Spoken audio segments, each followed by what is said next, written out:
Hello team, welcome to another ATP Geopolitics video with myself, Jonathan MS Pearce. This is Ukraine War News, Frontline update for the 27th of February 2024. I'm going to do rather a quick run through the front lines here. If you don't know what the lines on my map mean, please check out the key on the video at the moment, pause the video. Otherwise, we'll go straight to Bakhmut, really bypassing the northeast, which appears to be fairly stable at the moment. No changes to the mapping now for 2 days in a row. Thanks to JR, who has done the mapping. Really appreciate that. Thank you. Before we do, I'm just going to dip into... It is a bit of a rumour. This has been contested by Fighter Bomber, who's a Russian source that's fairly reliable.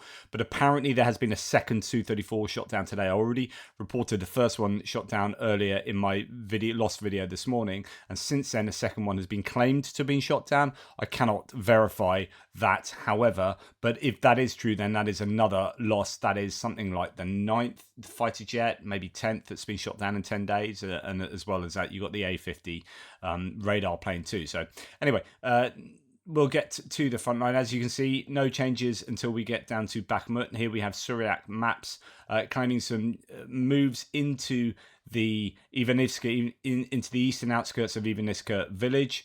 Just a few short or small gains there around that area. They did have the Russians up to that first road anyway, but some small gains to the east, to the east of Ivanivska. Challenging for the Ukrainians who want to keep that buffer zone between Chaziv Yar and Bakhmut.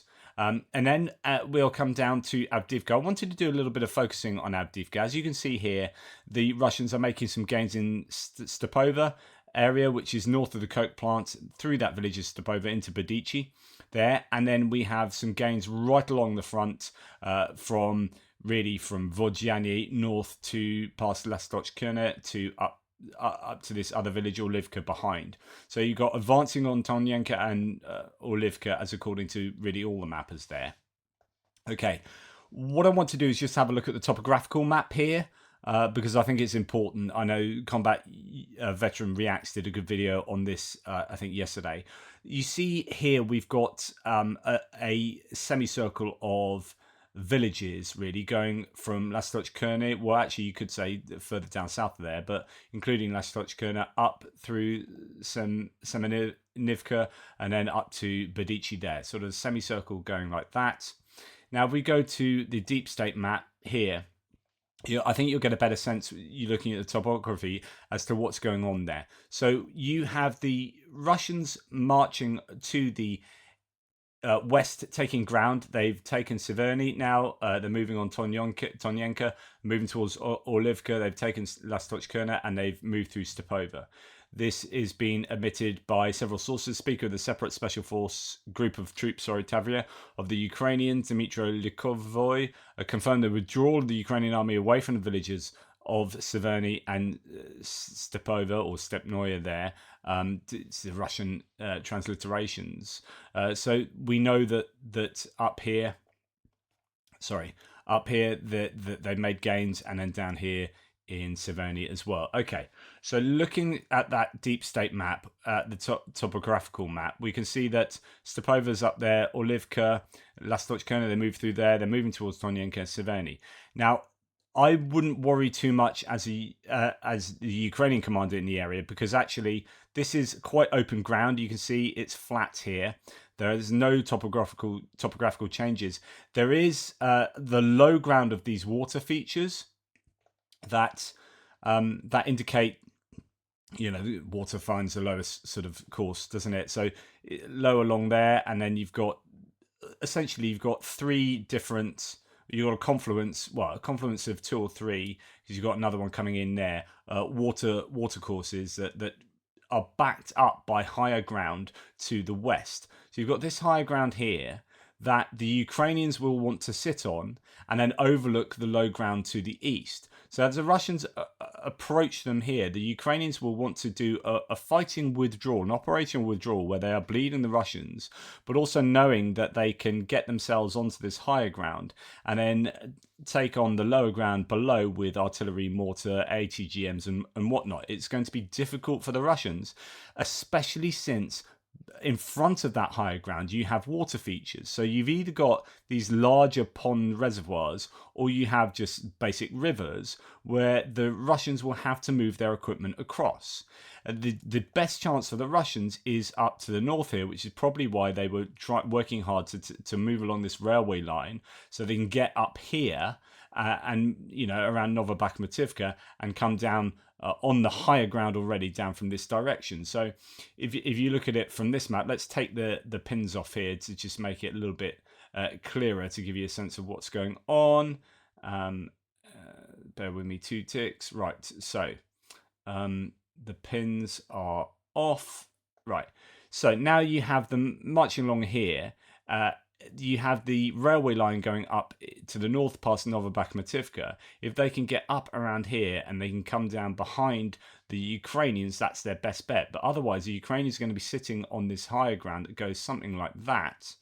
And they're going to be attacking the Russians as they come towards them. The Russians, once they get to this area, will have to cross these either larger water features, ponds, reservoirs, or whatever, or get vehicles across rivers. They're not going to be the biggest rivers, but still across water features, and that is going to be really challenging. So the Ukrainians will want to put their defensive lines at the moment along the top of this ridge, or at least they may want to inhabit, I guess, Orlivka and some of these other settlements down at the bottom, do some fighting down here and have cover from above, from behind them, by cover from their own ATGM crews, artillery and mortars and whatnot. So that's just a little bit of a topographical understanding of the area. It's going to be hard for the Russians to get past.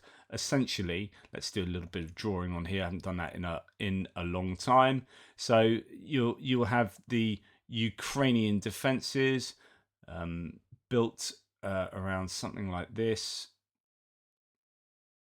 and going off down there, and that includes water feature. And of course, as mentioned, the Russians are going to want to no, we won't have that color, we'll have this one. There we go. The Russians will want to come up the railway line and then down here, so I would expect there to be fighting around this area. And that'll be quite tough, because the Ukrainians will want to stop the Russians being able to do that, so that they can protect this longer, topographically advantageous position. So yeah, that's my tuppence about the Avdiivka area. Let's get the pins back on there so that we can see what else the Russians have achieved. So as we come to the south of Avdiivka, yes, they are making those gains, but you'd expect the Ukrainians to be ceding that territory until that higher ground. This is slightly worrying in the Krasnohorivka area, where the Russians are around that mine area that's just south of Krasnohorivka. The Russians are making these gains in the fields. That it will enable them to somewhat surround Krasnohorivka. This is why Novelsky, that tiny little agricultural hamlet, is so important. It stops Pervomaisky being surrounded, but it also protects Krasnohorivka from the top. And that does the same job that Pobieda does for Konstantinivka and Novomikhailivka here. And that's why I said the biggest worry of the last kind of week or couple of weeks has been the Ukrainians losing Pobieda. That does have a significant ramification for the Ukrainians. But anyway, the Russians have made some gains around Krasnohorivka. Now, as we come towards Novomikhailivka, there are no gains for the Russians according to the mappers around here, but it has been very painful for the Russians. I meant to show this morning. This is an image that's been shared by various people that showing the supposed loss of around 25 main battle tanks and infantry fighting vehicles from the Russians as they've attacked Novomikhailivka from the west. Russian invasion forces attacked Novomikhailivka from the south, and here you can see the result. Real graveyard of equipment there, just a phenomenal number of pieces of kit, and that's going to be that's apparently from the south, but I can't guarantee exactly where that is, but just a very challenging area for the Russians there. And as we come to the west, no changes to the Velika Novosilka area. Interestingly, no changes to the Robotyne area either. So that is good news for the Ukrainians, a bit of stability thrown in there. A slight worry here is in the Krinky area where it's no surprise we did see Russians moving into this area. There was some geolocation that I showed you yesterday of a Russian, I think, element that have got this far and then were repelled from there. But Andrew Perpetua now saying, yeah, we're fairly sure that at least some of that area is robustly controlled by the Russians. Still a bit of grey zone in the surrounding units and houses and roads and whatnot. But yeah, challenging news for the Ukrainians, given that they only have 1 out of the 4 original brigades operating there at the moment, by all accounts. I don't know what their long-term plans are for Krinky. It's a bit of a rough end of the stick if you're one of the Ukrainian troops sent to Krinky, because you're on a hiding to nothing, and it appears to be, at least that's how I interpret it, a way of attracting, fixing and attriting the Russian equipment in that area. Anyway, that's the end of the Frontline today. A much quicker one than normal. Sorry, not sorry, but lots of other content to look into. Please check out my sort of World War III, are we inching towards World War III video. I did my second video today. I'm interested to see what you think about that. I think it personally is quite significant, and some of those sources I think were excellent from that Munich Security Conference luncheon that was attended by so many important dignitaries and whatnot. Anyway, thanks again for watching. Please like, subscribe and share. Take care, everybody, and I will probably speak to you tomorrow now.